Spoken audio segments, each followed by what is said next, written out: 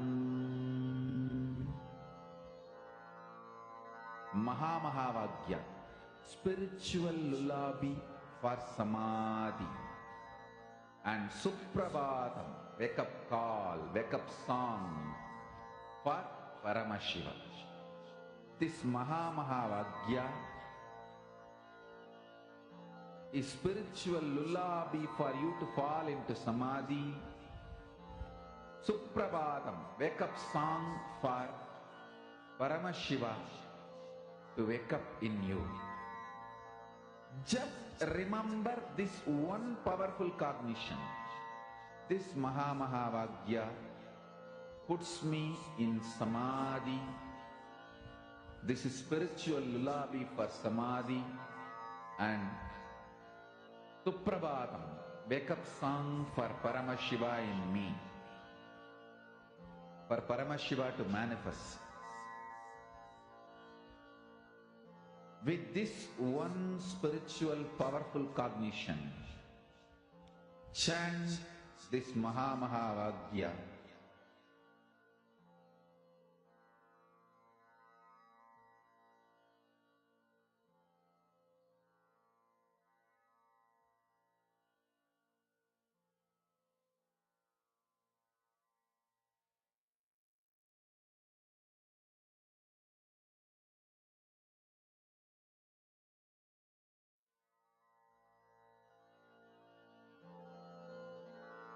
Mahā spiritual lullaby for samadhi, and Suprabhatam, wake up call, wake up song for Paramashiva, for Paramashiva to manifest. With this one spiritual powerful cognition, chant this Mahā. Om Nityananda Paramashivoham. Om Nityananda Paramashivoham. Om Nityananda Paramashivoham. Om Nityananda Paramashivoham. Om Nityananda Paramashivoham. Om Nityananda Paramashivoham.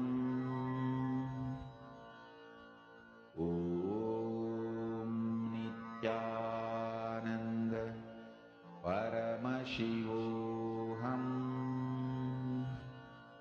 Om Nityananda Paramashivoham. Om Nityananda Paramashivoham.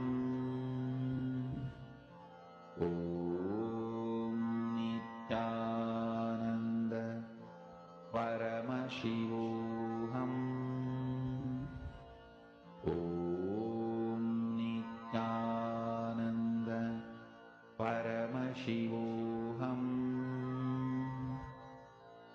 Om Nityananda Paramashivoham. Om Nityananda Paramashivoham. Om Nityananda Paramashivoham. Om Nityananda Paramashivoham.